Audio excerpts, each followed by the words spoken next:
शिवगंज नाम के एक गांव में कृष्णा नाम का एक युवा लकड़हारा रहता था। जंगलों से वो लकड़ियां काटकर लाता और उन लकड़ियों को बेचकर जो धन प्राप्त होता उससे अपनी छोटी बहन रूपल और बीमार माँ का लालन पालन करता। उसकी बूढ़ी माँ अधिकतर बीमार रहती थी, इसलिए रूपल और कृष्णा मिलजुल कर घर का काम काज कर लिया करते थे। ये देखकर बूढ़ी माँ सोचती थी, कितने बदनसीब हैं मेरे बच्चे, सारा दिन काम काज में लगे रहते हैं।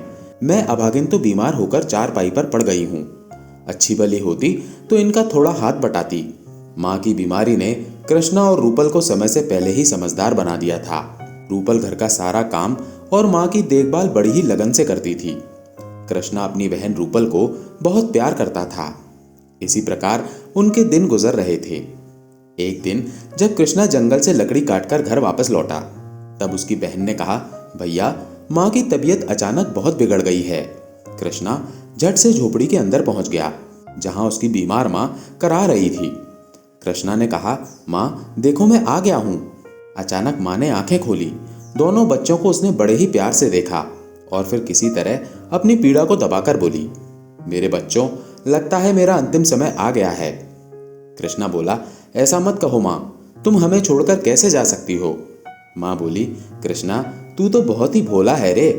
अरे मरना जीना किसके वश में है, भगवान ही इस दुनिया में हमें भेजता है और जब ठीक समझता है वापस अपने पास बुला लेता है। कृष्णा रोते हुए कहने लगा, नहीं माँ नहीं, मैं तुम्हें नहीं मरने दूंगा। ये सुनकर माँ ने उसकी ओर देखा और कहा, कृष्णा बेटे, मेरे सिर पर हाथ रखकर वचन दे कि तू अपनी बहन रूपल को इसी तरह से प्यार करता रहेगा और मेरे बाद सदा इसका ध्यान रखेगा और इसे कभी कोई दुख नहीं होने देगा। कृष्णा ने माँ के सिर पर हाथ रखकर कहा, मैं वचन देता हूँ माँ, बस अब मैं चैन से मर सकूंगी। इतना कहकर माँ ने एक हिचकी ली और अगले ही पल उसकी गर्दन एक ओर लुढ़क गई। दोनों बच्चे रो रो के विलाप करने लगे। रूपल और कृष्णा का तो मानो संसार ही लुट गया था। उन्हें प्यार करने वाली माँ उनसे दूर जो जा चुकी थी।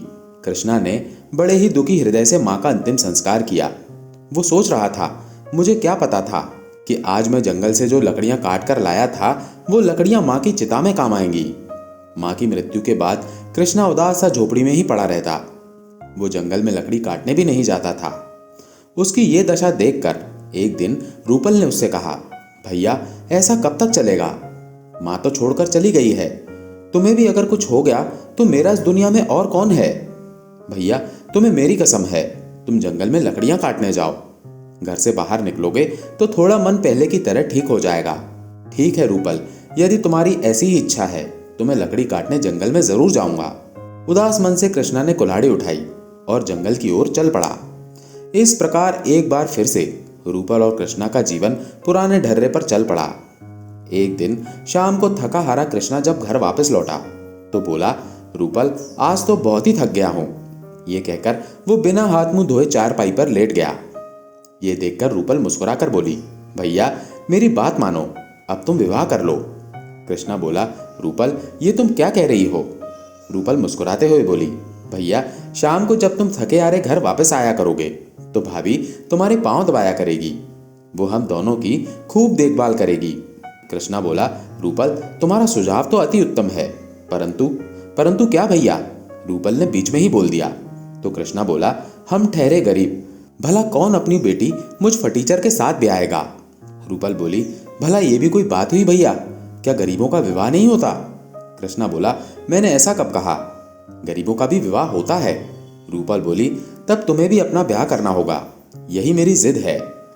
कृष्णा बोला, अच्छा ठीक है मेरी बहन, जैसे ही कोई योग्य लड़की मुझे दिखाई देगी मैं उसके साथ ब्याह कर लूंगा। इस घटना के दूसरे ही दिन की बात है।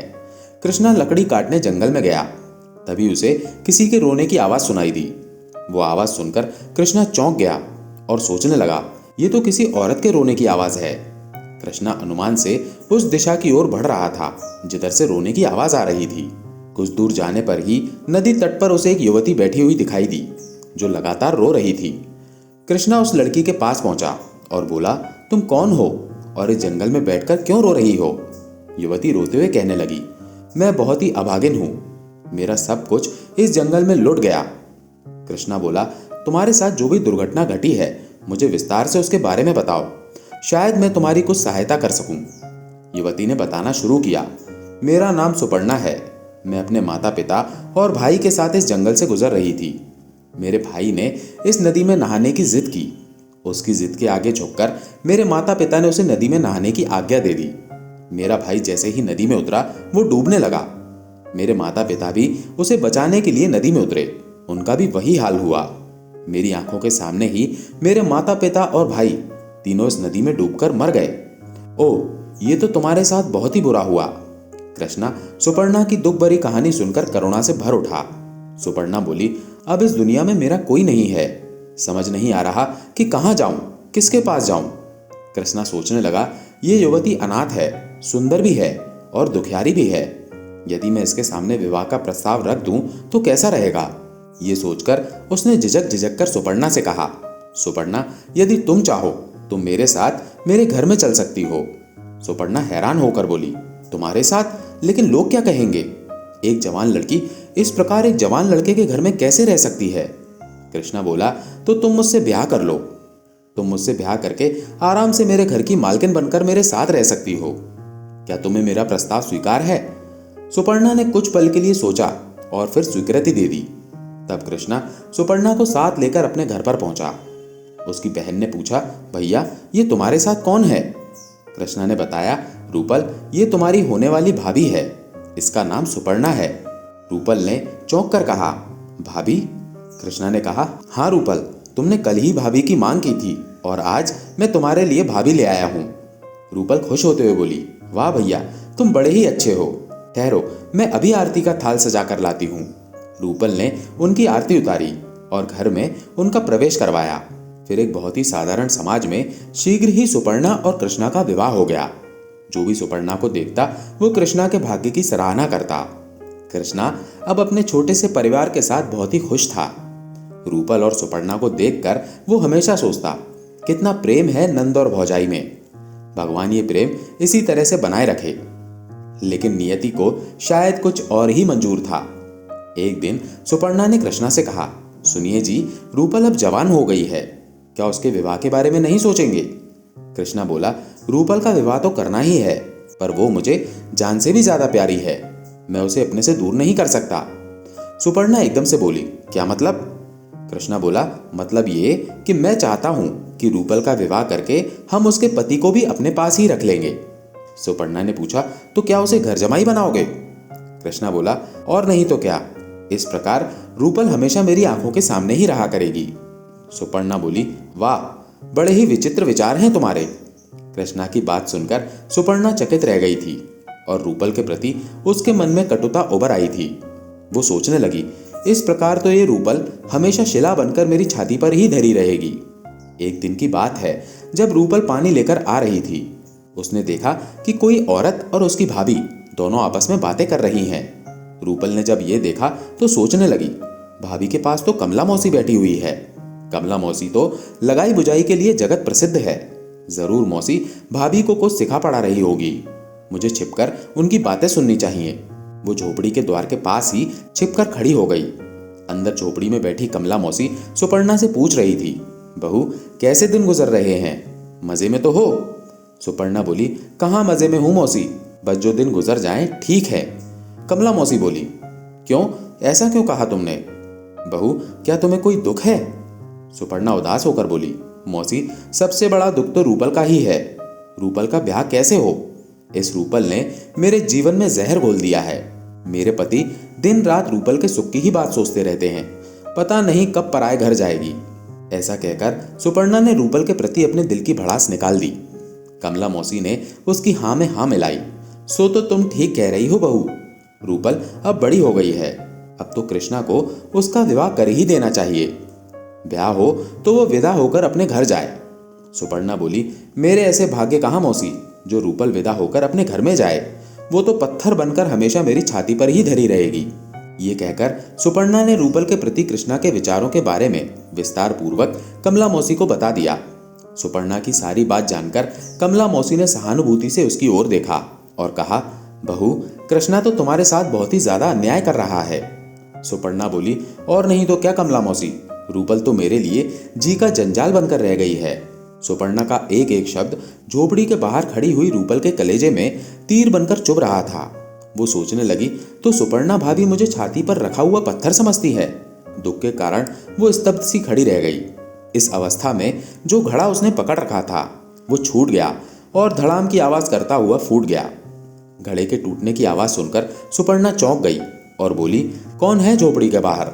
सुपर्णा का कथन सुनकर रूपल ने दुख से नजर झुकाते हुए कहा, और कोई नहीं है भाभी, बाहर मैं हूं, तुम्हारे जी का जंजाल। फिर रूपल सर झुकाए हुए उसके सामने आ गई। उसे देखकर एक क्षण के लिए सुपर्णा घबरा गई, फिर होठों पर फीकी मुस्कान लाते हुए बोली, क्या कहती हो रूपल? तुम भला मेरे जी का जंजाल कैसे हो सकती हो? तुम तो मेरी प्यारी प्यारी इकलौती ननद हो। रूपल बोली, भाभी दिल में लगे घाव पर शब्दों की लीपापोती ना करो। बाहर खड़ी होकर मैंने तुम्हारे और कमला मौसी के बीच हुए सारे वार्तालाप को सुन लिया है। मैं जान गई हूं कि मेरे प्रति तुम्हारे विचार कैसे हैं। मैं किसी के दिल पर बोझ बनकर नहीं रहना चाहती हूं। तुम्हारा घर परिवार तुम्हें ही मुबारक हो। अब मैं इस घर में एक पल के लिए भी नहीं रहूंगी। सुपर्णा बोली, कहाँ जाओगी तुम? रूपल बोली, कहीं भी भाभी, दुनिया बहुत बड़ी है, कहीं ना कहीं मुझे सर छुपाने की जगह मिल ही जाएगी। ये सुनकर सुपर्णा बोली, ऐसी बात है तो कल की जाती आज ही चली जाओ, मैं तुम्हें रोकूंगी नहीं। ये सुनकर रूपल की आंखों में आंसू भर आए। उसने एक नजर झोपड़ी को चारों ओर से देखा, फिर तेजी से मुड़कर झोपड़ी से बाहर निकल गई। ये देखकर मौसी बोली, भगवान ने तेरी सुन ली, रूपल खुद ही घर छोड़कर चली जा रही है। सुपर्णा बोली, मौसी आज मैं बहुत खुश हूं, अब सारे घर में मेरा ही राज होगा। इधर रूपल चलती गई, उसके पीछे गांव पर गांव छूटते गए, पर रूपल के पांव नहीं रुके। वो सोचती, सब झूठ है इस दुनिया में, कोई किसी का नहीं होता, सब रिश्ते नाते झूठे हैं। दूसरी ओर शाम को कृष्णा जंगल से अपने घर पहुंचा और बोला, सुपर्णा रूपल कहीं दिखाई नहीं दे रही, कहाँ गई है? सुपर्णा बोली, ननद जी तो इसी प्रकार गांव में घूमती रहती है, घर के काम में तो उनका मन लगता ही नहीं है। उनका कहीं कोई ठौर ठिकाना हो तो मैं बताऊं। पत्नी के सर में कटुता को कृष्णा ने पहचान लिया। उसने सुपर्णा को तीखी नजरों से देखते हुए कहा, सुपर्णा क्या कह रही हो? जल्दी बताओ, रूपल कहाँ है? सुपर्णा बोली, रूपल घर छोड़कर चली गई है। कृष्णा पर तो मानो वज्रपात हो गया हो। वो बोला, क्या कहा? रूपल घर छोड़कर चली गई है, लेकिन क्यों? तब सुपर्णा ने कृष्णा को रूपल के जाने की घटना बता दी। सारी बात जानकर कृष्णा ने घृणा से सुपर्णा की ओर देखा और कहा, सुपर्णा तूने ही मेरी भोली भाली बहन को घर से निकाला है, तू बड़ी ही एहसान फरामोश है। रूपल ने आरती के थाल के साथ तेरा स्वागत किया था, उसी को तूने घर से निकाल दिया। ऐसा करके तूने मेरी स्वर्गीय माँ की आत्मा को बड़ा ही दुख पहुंचाया है। अब संभाल अपना घर, मैं रूपल को ढूंढने जा रहा हूं। अब मैं लौटूंगा तो उसी को साथ लेकर लौटूंगा, वरना कभी तेरा मुंह ना देखूंगा। इतना कहकर कृष्णा रूपल की खोज में चल दिया। वो उस दिशा में चलने लगा जिस दिशा में उसकी बहन गई थी। इधर जब रूपल लगातार चलती हुई वन में एक आश्रम के समीप पहुंची तो अचानक उसका सर चकराया और वो भूमि पर गिरकर मूर्छित हो गई। कुछ देर बाद जब उसे होश आया तो उसके सामने एक ऋषि महाराज बैठे थे। रूपल ने कहा, मैं कहाँ पर हूँ? ऋषि बोले, बेटी इस समय तुम पुरंदर ऋषि के आश्रम में हो। रूपल ने पूछा, मैं यहाँ पर कैसे आ गई ऋषिवर? ऋषि ने बताया, बेटी तुम हमारे आश्रम के बाहर बेहोश होकर गिर पड़ी थी, हम तुम्हें उठाकर यहाँ पर ले आए हैं। रूपल दुखी मन से बोली, आप मुझे यहाँ पर क्यों ले आए? मुझे जंगली जानवरों के भरोसे ही छोड़ दिया होता। ऋषि बोले, क्या कहती हो बेटी, तुम्हें मरने के लिए जंगली जानवरों के भरोसे पर छोड़ देता? रूपल बोली, हाँ ऋषिवर, अब मेरे जीवन में रखा ही क्या है, मुझे जीने की कोई लालसा नहीं है ऋषिवर। ऋषि बोले, लगता है बेटी तू दुखों की मारी हुई है, मुझे अपनी पूरी कहानी सुनाओ ताकि मैं उस कारण को जान सकूं जिसकी वजह से तुम्हारे मन में जीवन के प्रति अरुचि उत्पन्न हो गई है। तब रूपल ने पुरंदर ऋषि को अपने विषय में सारी बातें विस्तार पूर्वक बता दी। रूपल के विषय में सब कुछ जानने के पश्चात पुरंदर ऋषि ने उससे कहा, बेटी तुम्हारी भाभी सुपर्णा ने तुम्हारे साथ बहुत ही अन्याय किया है, परंतु इसका मतलब ये नहीं कि तुम अपने जीवन में आई कठिनाइयों से हार मान लो। रूपल रोते हुए बोली, तो आप ही बताइए ऋषिवर, इस विशाल दुनिया में मैं कहाँ पर जाऊं? ऋषि ने कहा, बेटी तुम्हें कहीं जाने की आवश्यकता नहीं है, आज से मेरी बेटी बनकर तुम इसी आश्रम में ही रहोगी। इधर कृष्णा रूपल की खोज में गांव गांव भटकता रहा, उधर रूपल आश्रम में रहकर जीवन गुजारने लगी। वो आश्रम की साफ सफाई करती, पूजा अर्चना के लिए वन में जाकर फूल तोड़कर लाती, वो सरोवर से जल भरकर लाती। अब यही उसकी दिनचर्या थी। एक दिन जब वो सरोवर से पानी ले रही थी तभी उसे एक आवाज सुनाई दी, रूपल, ओ रूपल। रूपल ने तत्काल ही पलटकर पीछे की ओर देखा और बोली, भैया तुम? कृष्णा बोला, रूपल मैंने तुझे कहां कहां नहीं ढूंढा, कहां कहां नहीं खोजा, तू मुझे छोड़कर क्यों चली आई? कृष्णा दौड़कर उसके पास आया और बोला, रूपल इस प्रकार वन में तू क्या कर रही है? चल घर वापस चल। रूपल ने स्नेह से कृष्णा की ओर देखते हुए कहा, भैया वो सुपर्णा भाभी का घर है, मेरा नहीं। ईश्वर ने मुझसे मेरे माता पिता छीन लिए और भाभी ने मेरा सगा भाई भी छीन लिया। अब इस संसार में ईश्वर के सिवाय मेरा कोई नहीं है। तुम घर वापस लौट जाओ भैया, मैं इस वन में रहकर ही अपना शेष जीवन गुजारूंगी। कृष्णा बोला, रूपल इतनी जिद ना करो, मेरा कहा मानो और घर वापस लौट चलो। मैंने माँ को वचन दिया था कि तुम्हारी रक्षा करूंगा।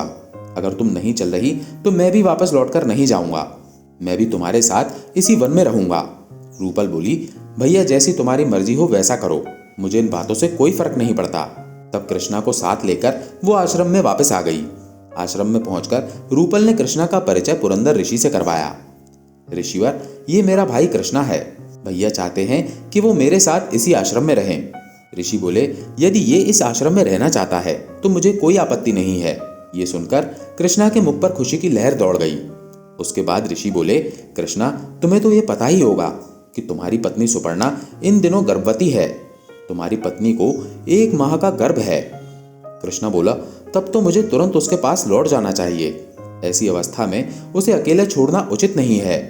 ऋषि ने कहा, कृष्णा मुझे लगता है कि ये सही समय नहीं है, कुछ समय के लिए उसे अकेला ही रहने दो।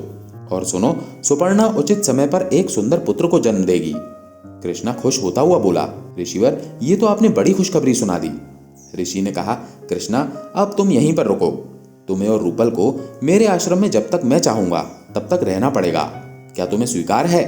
कृष्णा ने कहा, स्वीकार है ऋषिवर। इधर सुपर्णा की हालत खराब थी।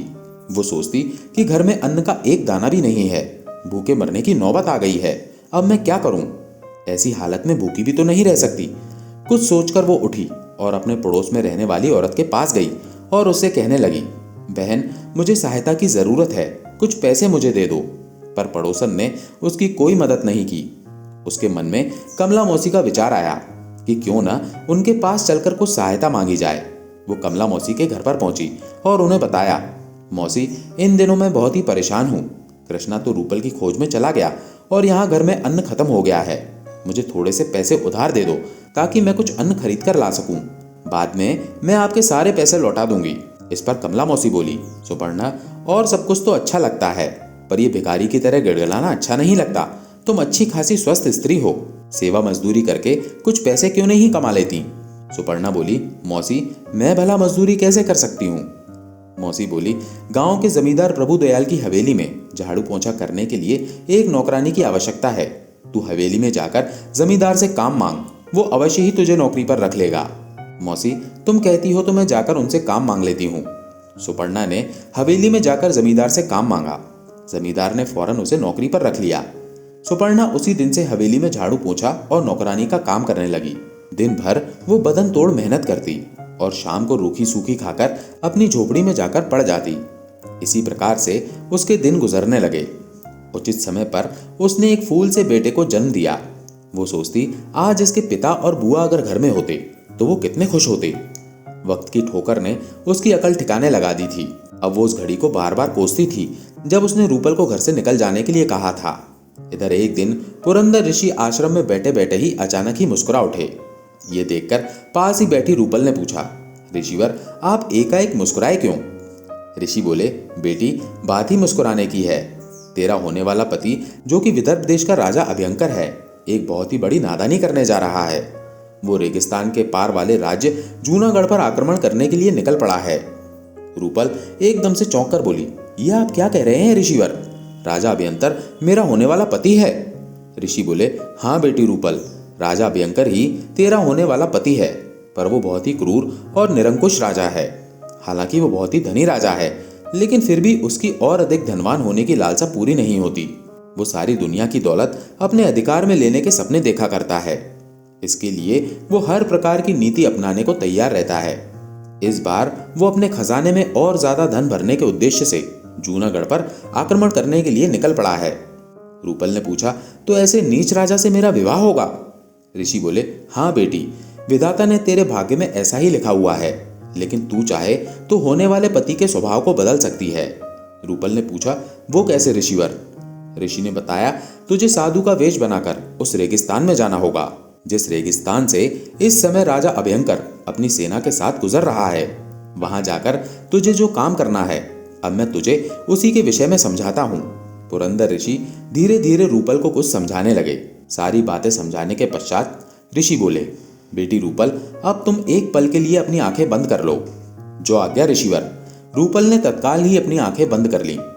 एक पल के बाद जब रूपल ने आंखें खोली तो वो एक साधु के वेश में बदल चुकी थी। वो बोली, ये तो मैं सचमुच ही साधु बन गई। ऋषि ने कहा, रूपल, अब एक पल के लिए तुम दोबारा से अपनी आंखें बंद करो। एक पल के बाद जब तुम आंखें खोलोगी तो अपने आप को रेगिस्तान में खड़ा पाओगी।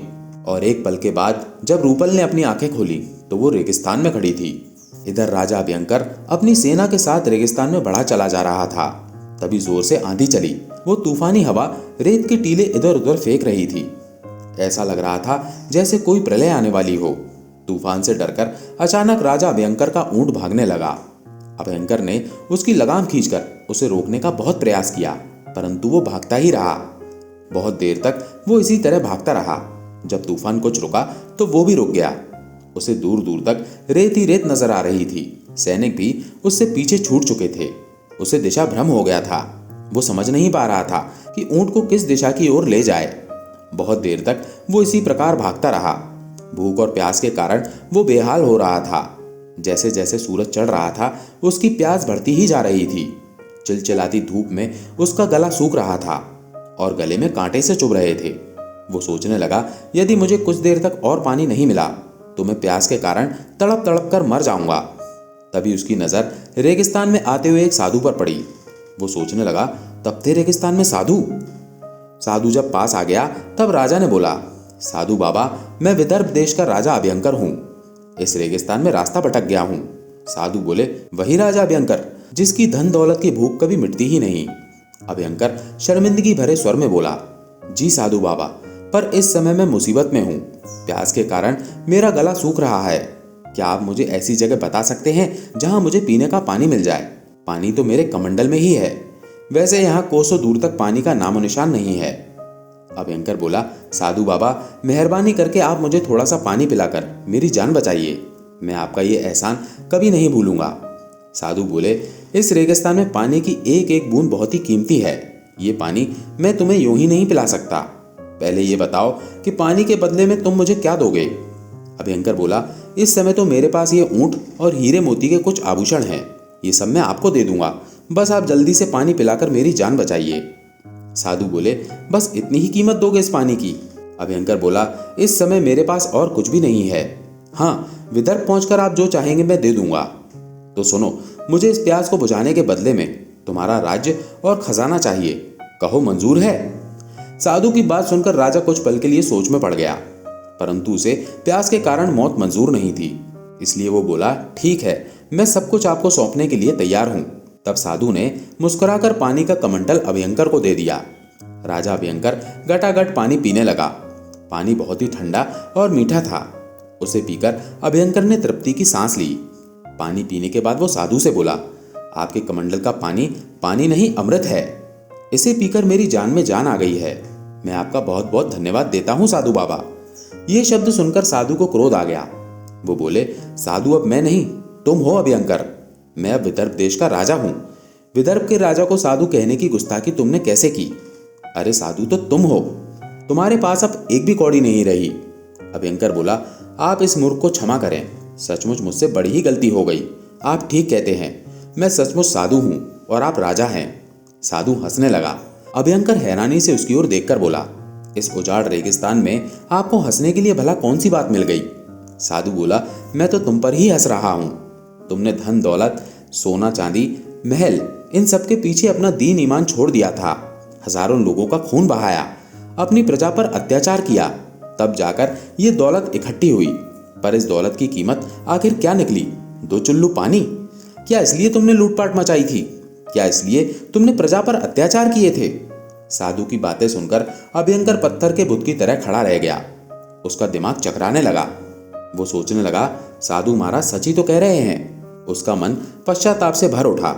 वो शर्मिंदा होकर साधु से बोला, आपने मेरी आंखें खोल दी। साधु बोला, राजन, तुम अब भी विदर्भ देश के राजा हो।